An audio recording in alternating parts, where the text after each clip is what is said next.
All right, so we are back for MICIP Open Forum number 10. And so we have some of our regulars back today, and we'll keep working through the process. We left off kind of in the middle of strategy selection last time, so we're going to pick up on that today.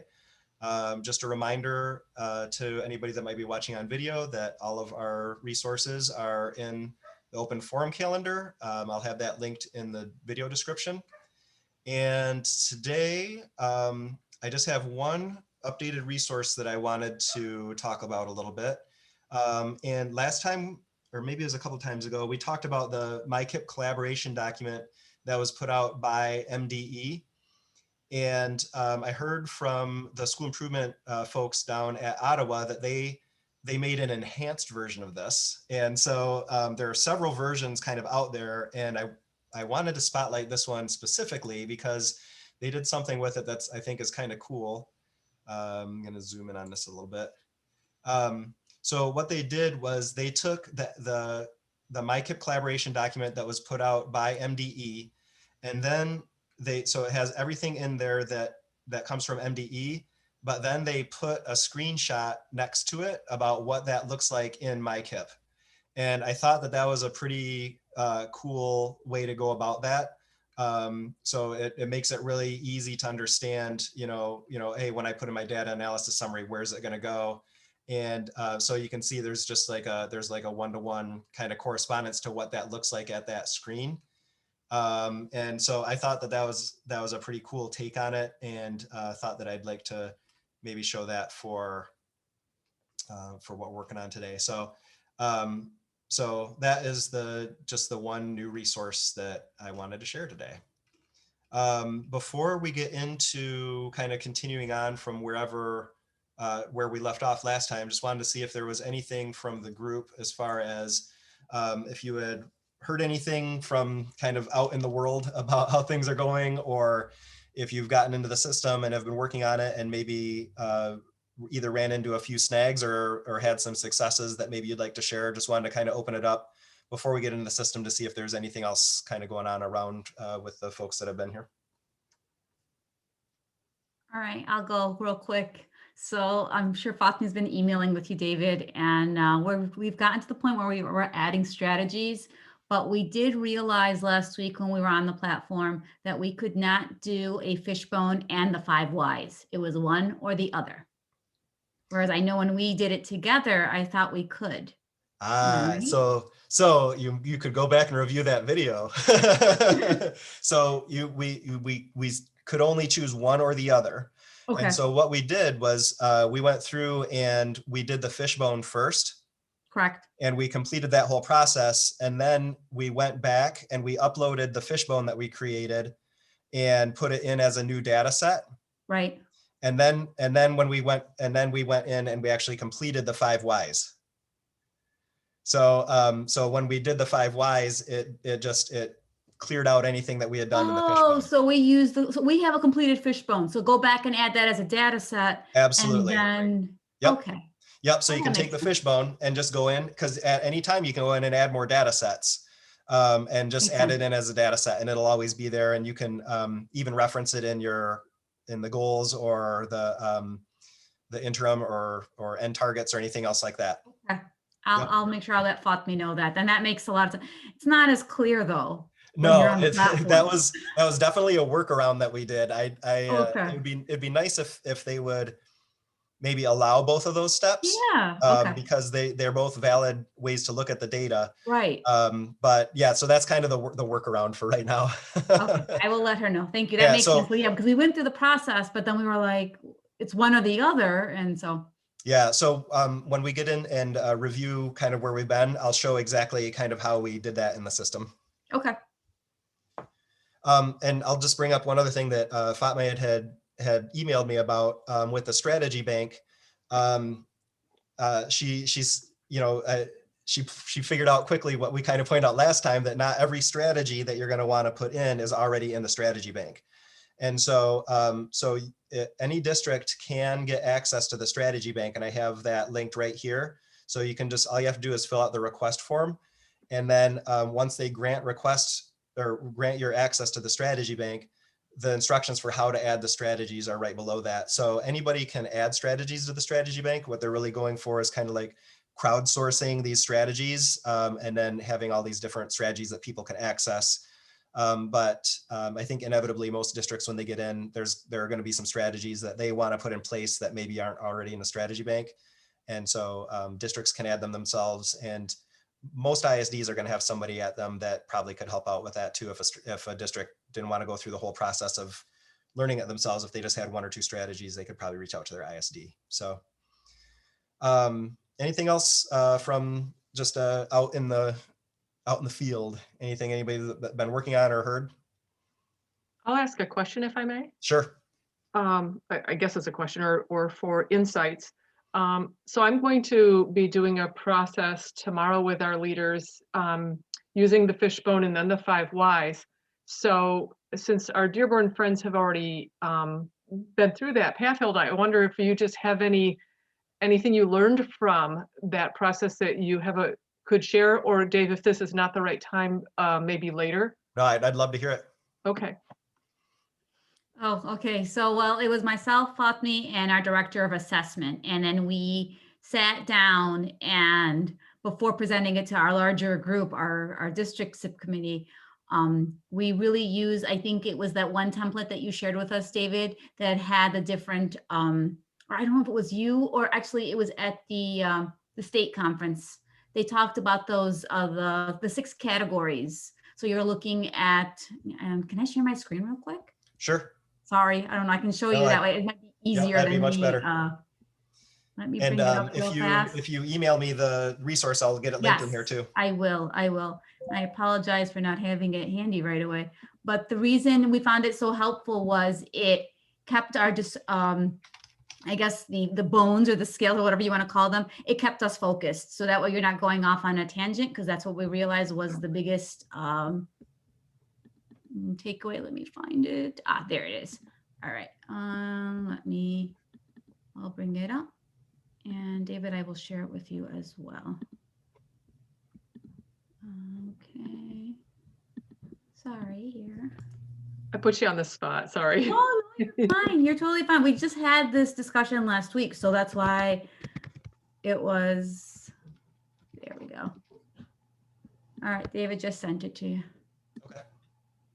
And And do you it want, was the do you want to share your causal screen? theories. That's what I'm talking about. Yeah. Do you want to So- share your screen and show it, Hilda, or do you want me to bring it up? It wouldn't allow me to. Oh, Oh, now it did. Okay, now it did. Sorry. Okay, cool. There they are.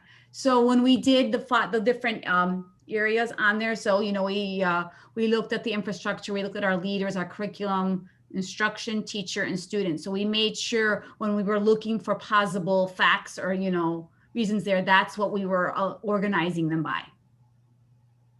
Nice. This helped because I was like you, Pam, I was all over the place. I didn't know which area to go to. You don't want to go off on a tangent that might not work. So that's why I asked about the 5 whys next, is that's where our thinking was going from here. So now I know we can revisit that. So then did you, you used one of those for each of the bones then? Mm-hmm. Yep. Mhm. And then with the sub bones, you Yes. kind of filled in what you knew about that. Okay. Correct. Excellent. Correct. And we tried to stay, I liked it because it was consistent this way. And we were looking at different areas. So that really kept everything, like I said, in terms of alignment, in terms of focus. I don't know. So this tool really helped us. Very helpful. Thank you. You're welcome. I like that. Mhm. And I am just copying that link, and I'm going to get that right into our notes from today. Can I ask, I think this is a really dumb question, but I'm okay with that. So with that, each of those scales or whatever with those 6, what if it was determined that, for example, curriculum wasn't one of the reasons? Did you still go into that? Or because when I've used those causal theories in the past, I think we kind of thought, what's the issue and which does it fall under? Dave, am I even making sense? I think so. So yeah, I mean, so Hilda, or did you get that situation where there were some that seemed more appropriate than others then, or how did you Yes, proceed I to mean, choose? I think that's why you have the discussion. And so, no, Okay, it so makes at total least sense, you're Ashley. looking at those areas and having them there, at least, you know, is gonna bring you to each of those, so you're exploring those. Correct. Okay, awesome. I like it. Correct, yeah. I've never seen Like it I used said, like they that. all relate. Now that we had, this was for an academic goal, academic Right. focus goal. So, but even we haven't tackled we're planning on doing something with social, emotional, and like a non-academic. So we're thinking, I'm not sure how it's going to work for the other ones once we tackle, but I think it would work. I think it would work just in the I same. think so. I really do. Yeah. Okay, thank you. Oh, you're welcome. Good luck. And I think that one of the things, not to get back into the fishbone stuff, but I agree with what Hilda said, is you've at least considered all those causal factors. And it may be that you want to do a 5 whys on more than one thing. You know, you might want to dig into something more deeply. And if you wanted to do that in MICIP, basically you'd have to run the process. So let's say you want to do more than 1 5 whys, you'd probably have to do it outside of MICIP and then upload the documents just like we did with the fishbone, because you can only do 1 5 whys per data discovery. So, but I mean, I think that being able to upload anything makes it flexible enough that you could kind of run it any way that you wanted to. You could I think it'd be kind of crazy to do multiple fishbones, but you could, I suppose. But but yeah, that fishbone can be a time-consuming process. But having those causal categories definitely helps to narrow it down to at least what you're going to put into the bones of the fishbone. So great questions, and glad that we had somebody that had recently gone through that could say how it really went. So. Did you get to the part where you did the 5 whys afterward, Hilda? No, that's what I'm saying. We didn't know. We kind of dropped it then. We were like, okay, it's one or the other. Okay. But now when I tell her, I know she's going to want to revisit. Yeah. So, And that's not to say that you have to do both. Right. It's just, to me, when you, if you end up with a causal category that you're really interested in, you know, and that seems to then be, you dig deeper. And then you that's, can I dig think, deeper. where our thought process was. And then we were frustrated that we couldn't. Yep. But now thinking, because we uploaded it, like, 'cause I logged in after you said that. And I did upload the Fatmi did upload the fishbone, like we have it on there. But then it comes, I'm trying to see where it's at. So sorry here. Discover, so I'm under analyze data and I see it there. We uploaded it as a supporting document. So Yep. you're suggesting to actually upload it under evidence for the data story? Yeah. So when I get in and kind of show where we've been, I'll show how we did it here. So. Okay. So that way, then we could add it, then do the 5 whys. That would make sense. And we wouldn't lose our work. Yes. Yes. Yep. All right. Good stuff. Anything else that anybody wanted to check in about before we get in and do a quick review of where we've been and jump into, we're kind of in the middle of the strategy selection right now. All right, we'll go ahead and I'm going to share my screen again and we'll kind of do a little walkthrough of where we've been so far. Looks like we had a few other people join us. So hi, Michelle and Stacy and Allison and anybody else that I might have missed. Welcome. So I'm logged into the test site and we've been doing our walkthrough in the test site. And so our spot here, when you first log in, you'll get a screen that looks like this that shows what our current data sets are. And it will tell you where you kind of left off. And so this is ours. The one that always says, please don't touch is ours. Since anybody in the whole state can log into the training site, I try to help them not touch ours. So you can look right here and see that we left off at the strategy spot for this. And so I'm going to go ahead and open that up. And what we're looking at now is our data story. And so this is the spot that we were kind of just having that conversation around. When you first come in, you can upload data, you can add data from My School Data. The functionality is just getting added to start adding data from the data hub. And so what we have here is we have, I think, 8 different data sources that we uploaded. So for example, we have some MiFi data, some MiFi ACES data here. And we have some SRSS data, some school climate survey data. The whole data set is linked in our is linked on our dashboard if anybody's interested in all the data that we uploaded. One of the things that you'll see here is we have the social emotional learning fishbone. And so this was exactly what we were talking about earlier. And so what we did when we did this process is I had a template that I shared with everybody that was just, I think it was either a Word document or a Google Doc that you could kind of fill out. And so we kind of put our causal categories around it, and we filled this all out. We filled this out to kind of experiment with that process of making a fishbone diagram.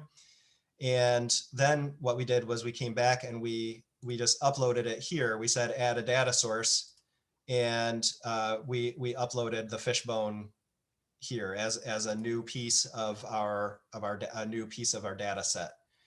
And that was an example that we gave that of, you know, you might hear from the professional learning and things like that, that MICIP is non-linear. And so you might get to parts and you might need to go back and add more information because you learned something new. And we were kind of trying to demonstrate that by saying you could go back and we learned something new by doing this fishbone. So we're going to upload that, and that's now going to become part of our data set.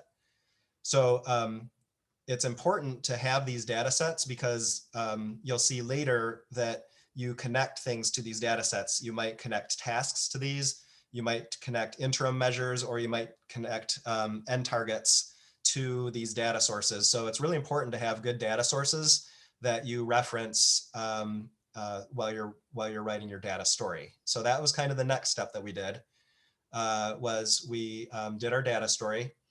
And so again, we just kind of worked through this over a couple of different meetings of our open forum, and continued through that. And we got to this analyze district data story.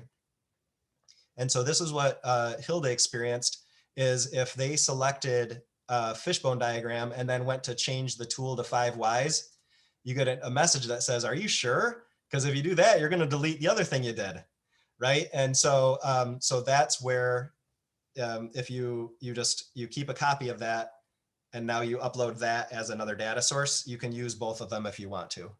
And I think that Fatma and Hilda are doing it in the right order, to do the fishbone first. And then if you want to dig deeper on what you talked about with the fishbone, to use the 5 whys, I think that's a really good way to go about doing that. Another thing that you'll see here, you don't see it now because we actually did the 5 whys. Another option is to analyze the data in your own way. So you don't have to do a fishbone. You don't have to do a 5 whys if you're used to like a Wellman and Lipton process, or you know, some other process for looking at root cause. You don't have to use one of these, but there are 2 evidence-based approaches that they have built into the system. So we took that fishbone and we plugged that back in, and then we did our 5 why analysis. And so we had a student wellness focus on all of our data that we uploaded. And so we went through the 5 whys, and we got to, so why is there a lack of understanding that social emotional learning skills and social emotional support will improve student academic performance? We said, because we have not educated all staff members and leaders about this connection. And so that's where we stopped. We said, we need to educate all our staff to help them understand why this SEL work needs to be a priority, and make that connection between SEL and academic success. So kind of after looking at all that data, doing the fishbone, doing the 5 whys, that was kind of where we landed on for this data set that we had. So that brings us to the challenge statement. And what we put down for our challenge statement is that the district will provide resources, and those might be personnel, financial, or time, to establish the mindset and district culture around the connection between SEL and academic success. So from there, we went on to define our goal.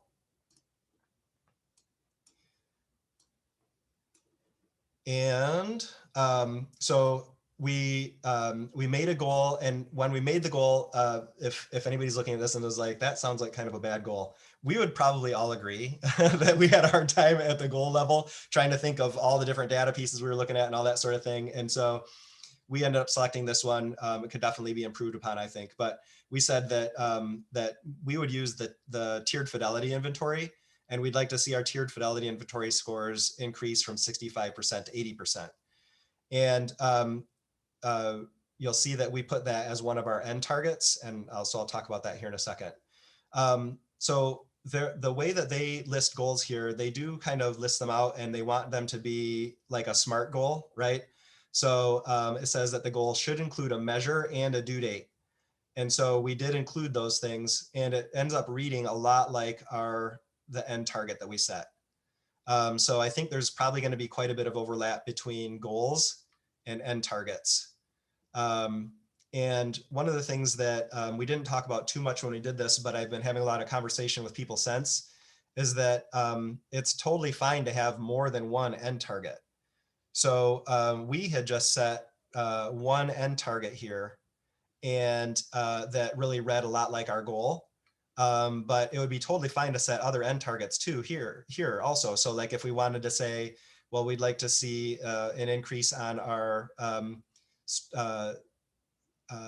say our family in school climate survey, we could definitely put something like that here as well. So it's not like you can only have one end target. So if there's maybe other targets that maybe support what our goal is, it's okay to have more than one. I wanted to talk a little bit about this end target. So you'll see here that it says we set a quantitative end target to increase our tiered fidelity inventory. And then we can actually view that. So if we can click this and it'll actually show what was that piece of data that we were looking at. And so, we wanted to increase that from the 65% that it was at up to 80%. So you can kind of look and see exactly what it was that we were talking about when we set that end target. So then we talked about interim targets, and we set a qualitative interim target. And this one was that we wanted to better understand student climate survey results through focus group conversations with students. And so we thought that it would be really neat to set a qualitative interim target for this instead of just trying to make more numbers. We wanted to better understand some of our data. And so we linked out to that data object. And here was the student school climate survey. Well, we wanted to better understand this. And so how are we going to do that? We're going to have some focus groups with students. And so we set an interim target to do that by the end of the first semester next year. You can also set quantitative interim targets. So you can set either quantitative ones, qualitative ones like we just did, and you can also make tasks. And so we also made a task. For example, we might want to set up some back to school PBIS PD, and that would be in support of this goal. And so we just assigned that to somebody at the district. And again, since this is a test site, the person we assigned it to is the test user. So that kind of brings us all the way up through the data discovery, root cause analysis, and then defining the goal, end targets, and interim targets. So I'm going to pause there before we get into the area that we're kind of working on right now, and just see if there's anything that anybody wanted to, any clarification that anybody had, anything that anybody had thought of since the last time that we worked on this, or again, anything that anybody might be working on that kind of overlaps with this.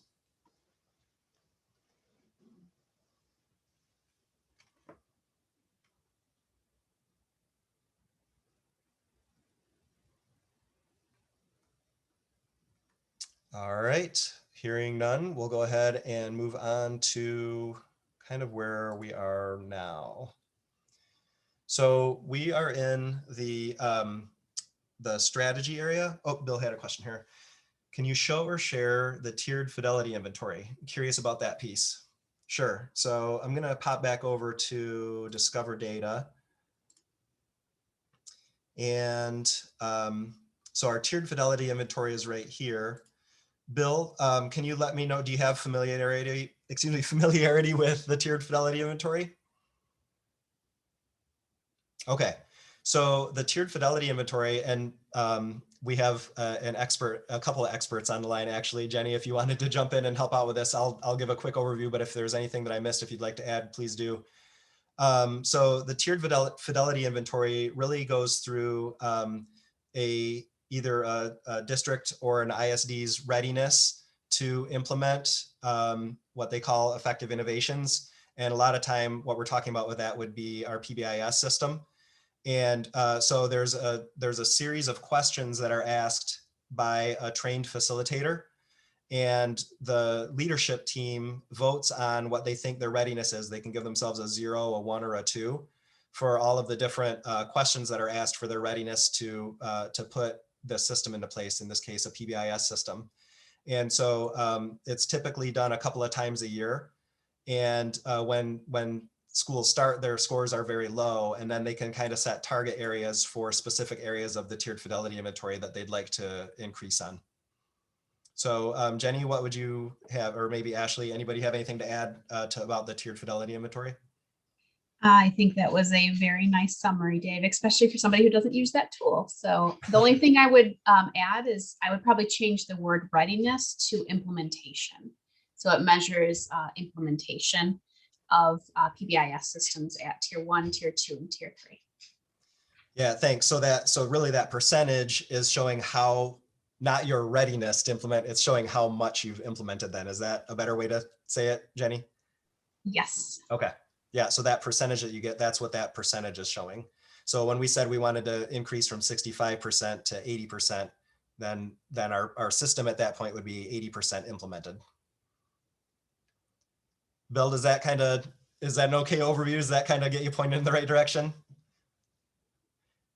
There's also a reading tiered fidelity inventory. So that goes into specifics around literacy that you might want to take a look at too.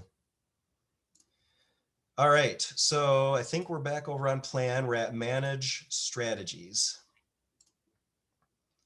So this is kind of where we left off last time.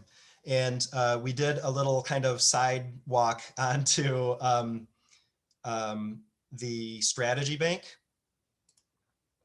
And the way that we added MTSS here is we clicked add strategy, and then that brought up a window that connects to the strategy bank.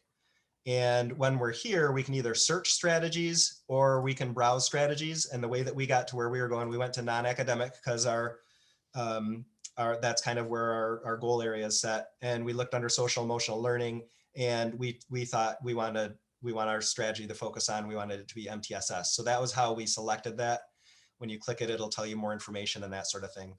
So what I'd like to say is, if you do add strategies to my strategy bank, they're out there for the whole world to see. So whatever detail you put into those is what people are going to see when they access this. So just kind of keep that into consideration when if you're adding strategies to the strategy bank. So after we added the strategy, it really just puts it in, and it says that this is a strategy we're using for consideration. And one of the things that we spent quite a bit of time talking about last time was the hexagon tool, which is really here to help guide if this is a strategy that we want to spend our time on. And so we could say, was there enough evidence behind the strategy? Is it usable? Do we have, does it have good supports? Do we need this strategy right now as a good fit for us? Do we have the capacity to put it into place? And if there are any of these that we don't really know, we wanted some more guidance on, if you just click that triangle of the hexagon, it will give you some guided questions to ask. And if these questions aren't enough, you can actually go to learn more right here. And there's full documentation from NERN on how to use the hexagon tool to make these kind of decisions. So what it really helps to do is maybe to whittle out those strategies that maybe we're not ready for, or maybe we don't actually need this right now, or we don't have the capacity for it. It kind of helps to weed those strategies out a little bit. In this case, we selected this one strategy of MTSS. It is totally viable to add multiple strategies. And as you'll see here in a minute, you could even add strategies that are maybe broken out by levels or by buildings. So we might say we want a whole district strategy around MTSS, but maybe there'd be a specific strategy that we wanted to put in place just for our high school or just for our elementaries. You can have multiple strategies, and you can assign those strategies to specific buildings. And that is exactly where we left off last time. So I'm going to pop over here to define strategy implementation. We're going to go with just this one strategy right now for our demonstration purposes. So just know if you add multiple strategies that you'll have to go through the process that we're about to go through multiple times. So the first thing when you get to this next step, which is the strategy implementation plan, is that we need to define who owns the strategy. And so again, you're gonna, when you assign roles in MICIP to team members, one of the roles that you can give is that they are a strategy owner. So you won't just see every single person that you put into MICIP, you'll see people that you gave this level of access to. And so it might make sense to give this to program directors, curriculum directors, assistant superintendents, so probably, just depending on how your district is set up, probably somebody in an administrative central office type role might be strategy owners. If you're assigning it just to specific buildings, you might assign it to a principal. So it just kind of depends on your situation. So I'm going to say that Bill is like a curriculum director or a program director type role. And then your strategies, you can have start and end dates. And by default, it looks like it defaults to what our goal dates are. So here's today is the start date, and it put our goal end date down as our default date. If it was something that you wanted to do different, you can customize that. Here's where you can assign this to different buildings. So you could assign it to all your buildings, or you could say, you know what, I really want this just for my secondary buildings. This really isn't for our early college program or for this specialized school, but it's for our elementary, middle school, and high school. So you can be real selective about which buildings this strategy is assigned to. And if you're in a large district like Dearborn, you can actually search for those schools, so you don't have to kind of scroll through the list. But that's not a problem that most of us have here in Muskegon County.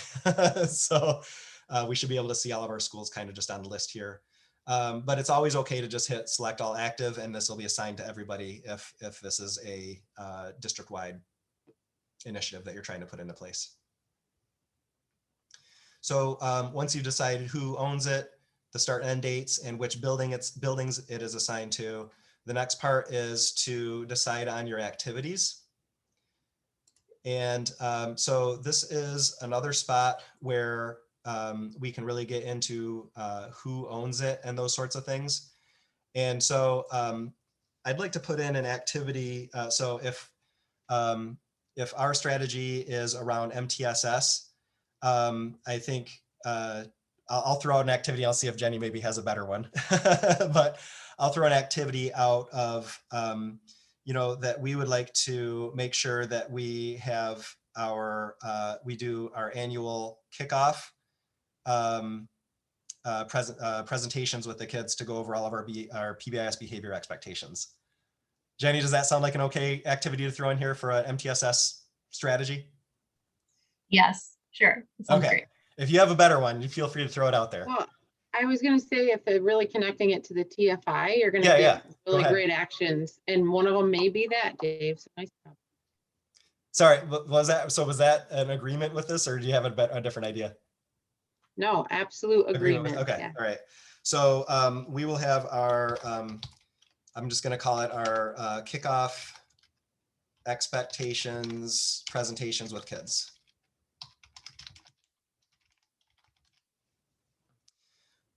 And so for this, it still only allows you to assign this to one person. So if this was something that we wanted to see in all buildings and it was assigned to all buildings, you can't go through and then assign it to each principal. So that's kind of I don't know if it's a limitation, or I don't know if it's a bug or a feature, but you can only assign it to one person. And so again, this might be something that we wanted to do with every building. And so it might make sense to assign it to that same person that the strategy is assigned to. It might make sense to assign it to somebody else. Say if you had a PBIS coordinator, or somebody that was helping to coordinate those activities. And so for this one, I might say, you know what, I really want to make sure that we're ready to do this let's see here. I'm going to go to 2021. and say, we want to be able to be ready to do this by the end of the second week of September. And I'm going to go ahead and save that activity. We could change the start date too to say August or something like that if we wanted to. So the activities in there now, and again, we can continue to add activities. I think for our demonstration purposes, I'll probably just add the one activity for right now. But it would be very, very typical to have probably lots of activities. So the thing about activities is, say that there was something at the elementary, or say that, how about we'll say something at the elementary that needed to happen that maybe didn't need to happen at some of the other buildings. It's okay to do that as well. It might be at the elementary that they need to reform their PBIS team.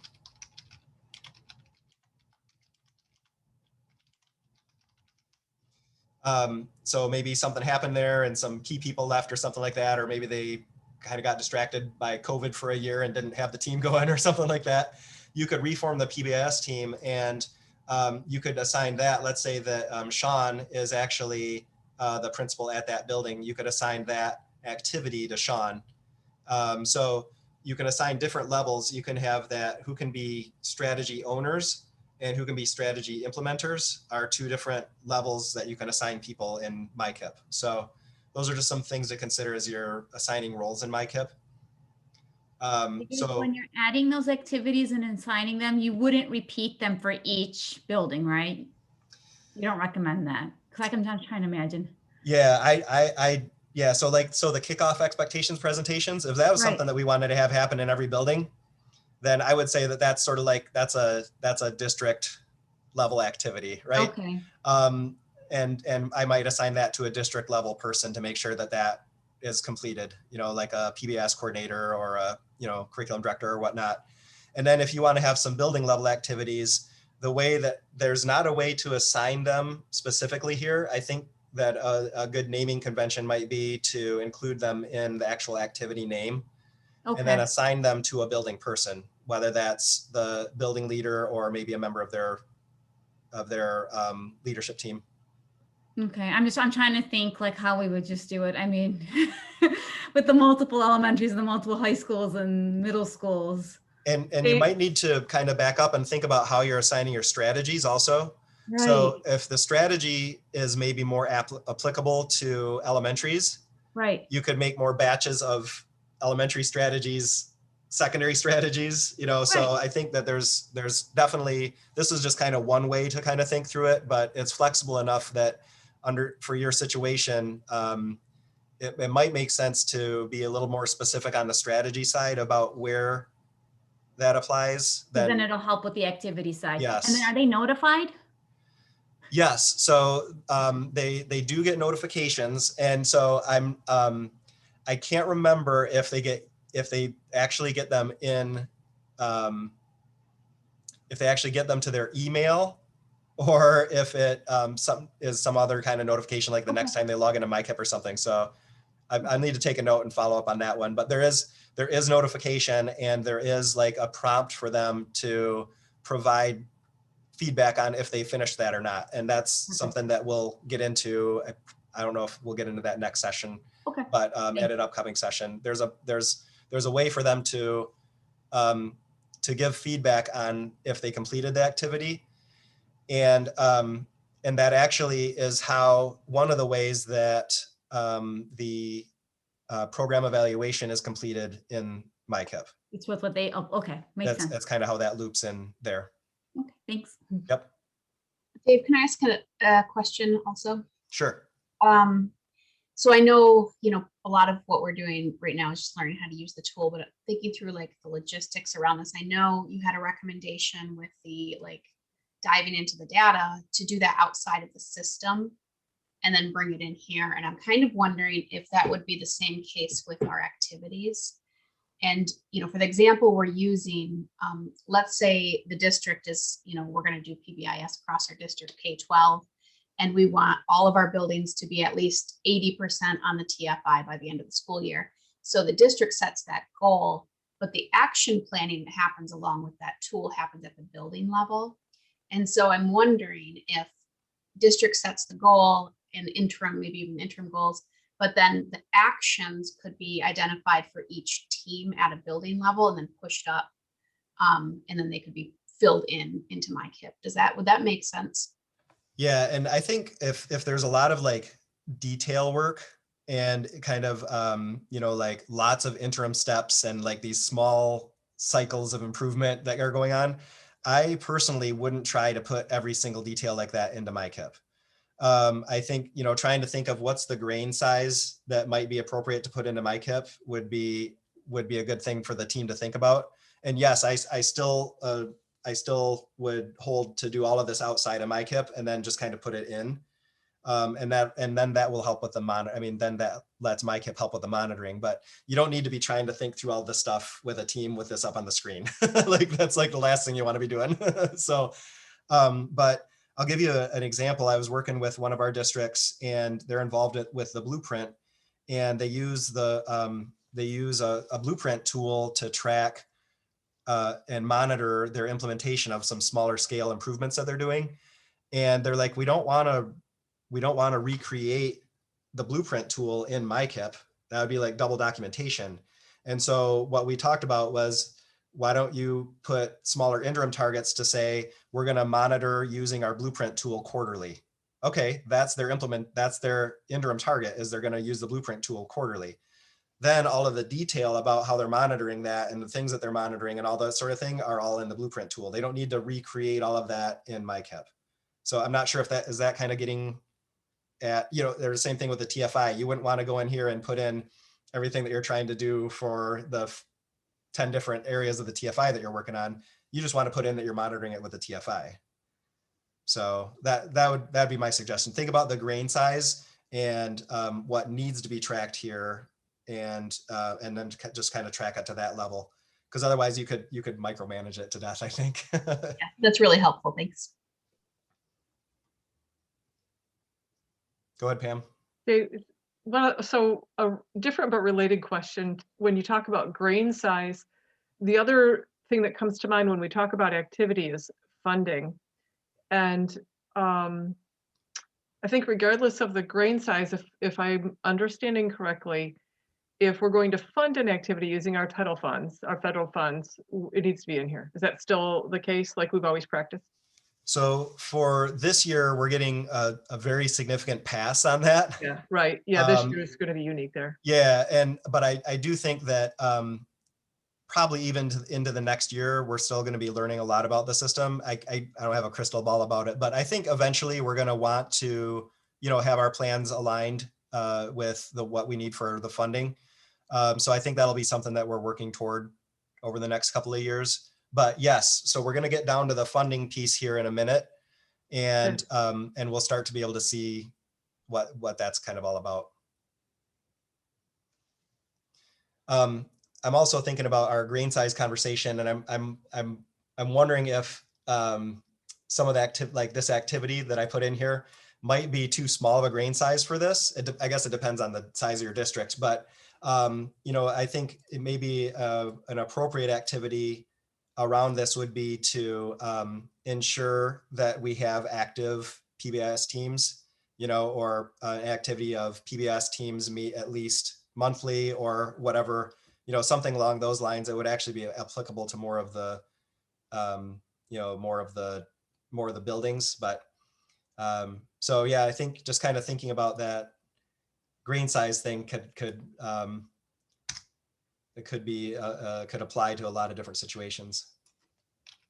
I'm gonna put meet monthly.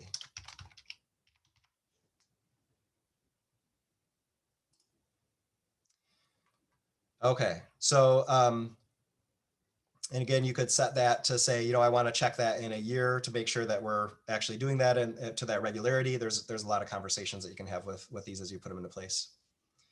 I want to get into the funding just a little bit, and I want to make sure that we end with enough time for some questions or some thoughts on our the next time we get together. But it used to be in Assist, the funding came at the activity level. So if you remember, we did goals, objectives, strategy, activity, funding source. And in MICIP, the funding actually comes at the strategy level. So after you have decided on all of the different activities that you want to put in place, then you start to think about how much is it going to cost to put those activities into place. And this, I think, is significantly broader than the way that we did it before.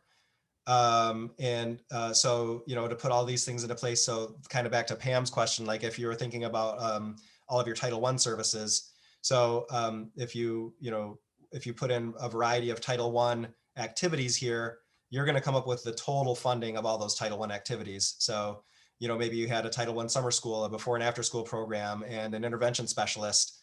You're going to say, what was the total funding for that? You know, and then how much of that came out of Title I? Did you have to braid some funds with 31A, which that happens sometimes where it's like, well, the people are partially funded out of Title I, partially funded out of 31A.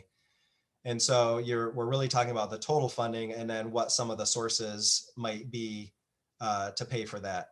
So it's a much, much broader look at this than Assist was, where we took it down to the activity level and then we put in expenses for each activity. Now it's saying, how much did we spend on this strategy? So that is a pretty significant difference that I think, you know, I know Pam is one of the people that's on right now that would be having to dig deeply into that sort of situation. So Pam, I want you to kind of mull that one over and see what you think about it by the next time we get together. But it's a very different way to think about it, to say what's the total funding for this strategy rather than how are we going to fund all these individual activities. I know that this was done deliberately and for the way that it's going to interact with Nexus, and hopefully at some future times we'll be able to actually see that. Right now Nexus isn't it's active, but we can't get into it and start working in it yet. And Dave, I think that's a really critical point. If we're funding in the plan at the strategy level, but in the budget application, we'll still be funding at the activity level. I have no doubt in my mind. That seems interesting. Yeah, and so I will be interested to see. I've seen a demo of Nexus, but not to the detail that I needed to kind of see how this interacts. There is interaction in Nexus. So basically we're going to get to a spot where we have a budget item in Nexus and there's going to be a drop down. And what I don't know yet is the drop down at the strategy level or at the activity level. Okay. And so that's that I haven't been able to see that level of detail yet. So I think we'll want to talk a little bit more about this next time, and I might have some more information.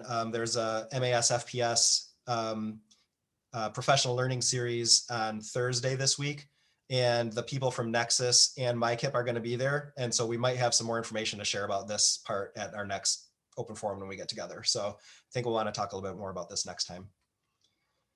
The last thing I was just going to show is there's a strategy communication portion here at the end, which talks about how is it going to be communicated. So is this something that we put on our district website? Is this something that we do presentations to our staff about? Is it something that we need to do some social media to communicate with parents about? In this case, with what we kind of put in there right now, it might be more of a presentation that we're doing with our educators and staff. So that might be kind of the direction that we might head with this one, if we're gonna kind of wrap this section up. So we're kind of getting toward the end of our time together, and I know we kind of went over a lot today, so I wanted to just stop the sharing here and see just what anybody might want to check in about for what we went over today. Kind of anything specific from today, or anything that we want to make sure that we touch on next time, or any other general questions.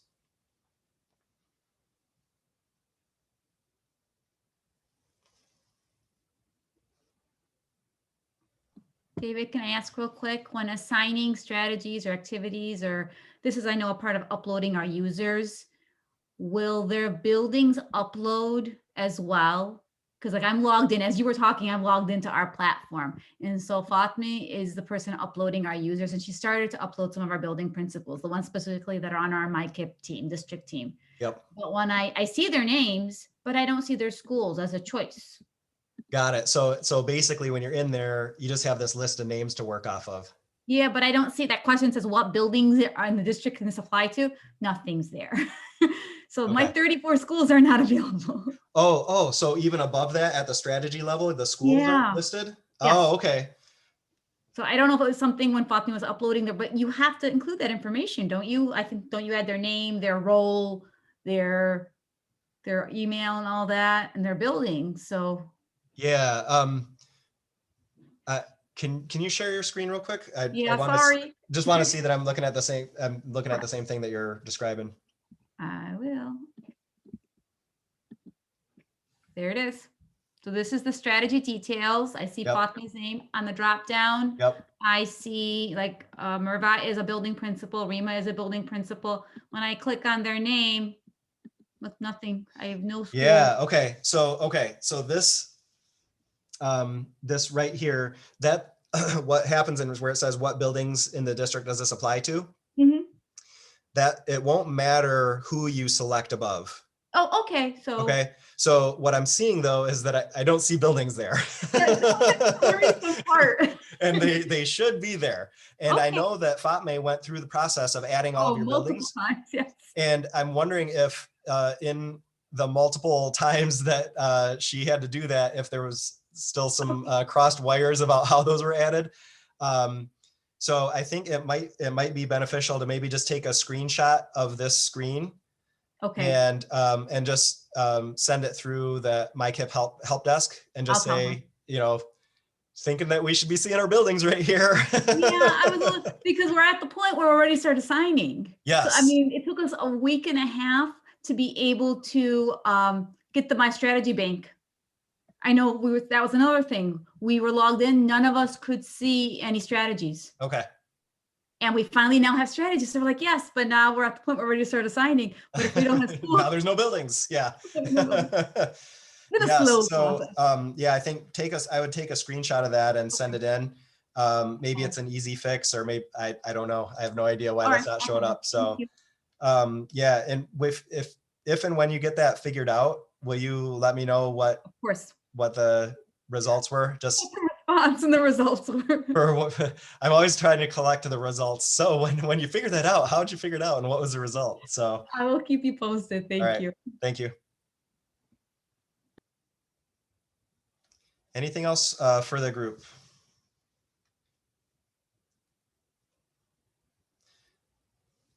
All right, Bill. Helpful today, feeling behind. Bill, if you were even here and know that there is a MICIP and that you have to do something for it this year, I'd fancy to say that you're ahead of some people. So I'm glad you were able to be here today, and we'll be back same time, same place, 2 weeks if you want to join us again. All right. If there's nothing else, I'm going to go ahead and stop the recording. And if anybody wanted to stick around for anything specific, I'd be happy to stick around and chat for a few.